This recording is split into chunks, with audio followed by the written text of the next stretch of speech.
भगवान शिव स्वतःजवळ डमरू का ठेवतात?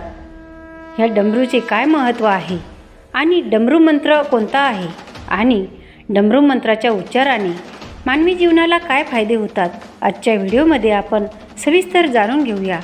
त्यापूर्वी चॅनलवर कोणी नवीन असाल तर चॅनलला सबस्क्राईब, शेअर करा आणि व्हिडिओ आवडल्यास लाईक करायला विसरू नका आणि कृपया शेवटपर्यंत व्हिडिओ बघा। तर जे काही भगवान शिवाच्या रूपाशी संबंधित आहे, प्रत्येक गोष्टीचा खोल आध्यात्मिक अर्थ आहे आणि त्याच प्रकारे डमरू हे देखील सामान्य वाद्य नसून ते विश्वाच्या निर्मिती आणि विनाशाशी संबंधित आहे। भगवान शिव जेव्हा आनंदात नाचतात तेव्हा ते या डमरूच्या तालावर नाचतात आणि जेव्हा ते विनाशासाठी तांडव करतात तेव्हा ते या डमरूच्या तालावरच नाचत असतात। डमरूची डावी बाजू ही निर्मितीचे प्रतीक आहे, तर उजवी बाजू ही विनाश दर्शवते।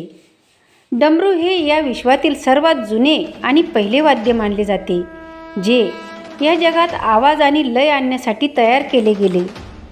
तर डमरूचे आध्यात्मिक महत्त्व काय आहे ते बघूया।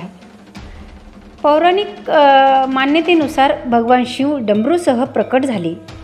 जेव्हा विश्वाची निर्मिती झाली तेव्हा जगात आवाज नव्हता।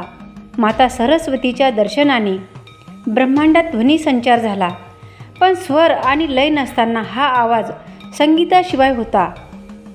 त्यानंतर भगवान शिवांनी डमरू नाचून 14 वेळा फिरवला, त्यामुळे ध्वनीमध्ये व्याकरण निर्माण झाले आणि संगीतात यमक आणि ताल निर्माण झाला।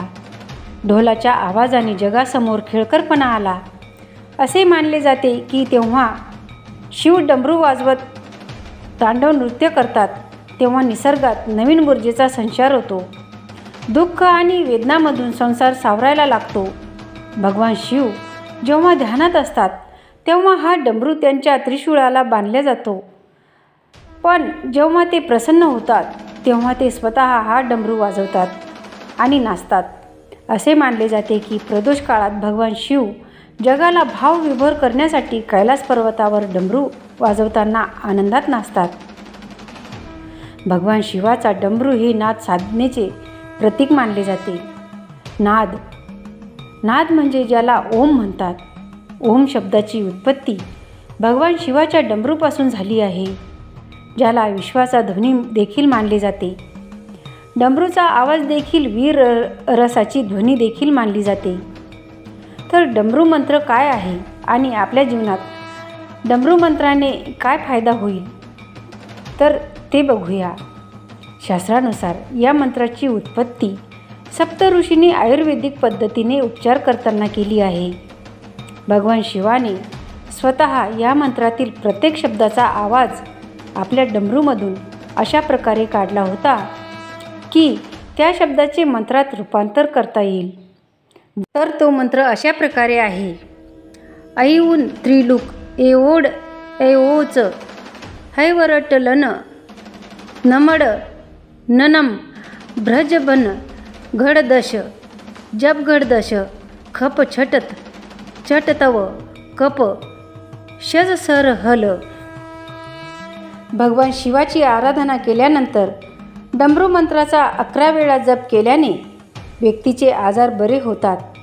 एखाद्या प्राण्याच्या विषाने व्यक्तीला त्रास होत असेल तर या मंत्राचा सतत जप केल्याने त्या विषाचा प्रभावही दूर होऊ शकतो।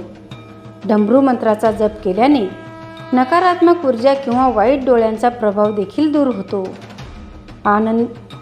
आदि शंकराचार्यांनी डमरूचा उपयोग आपल्या विद्यार्थ्यांचे लक्ष केंद्रित करण्यासाठी केला। डमरू हा शिवाचा संध्याकाळचा आवाज म्हणून वापरला जातो। हे शिवाच्या ध्यान आणि तांत्रिक ध्यानात देखील वापरले जाते। तर अशा प्रकारे या डमरूच्या ध्वनीने पूर्ण ब्रह्मांड, पूर्ण सृष्टी तालात आणि लयात आली। तर माहिती कशी वाटली कमेंटमध्ये नक्की सांगा आणि शेवटपर्यंत व्हिडिओ बघण्यासाठी धन्यवाद।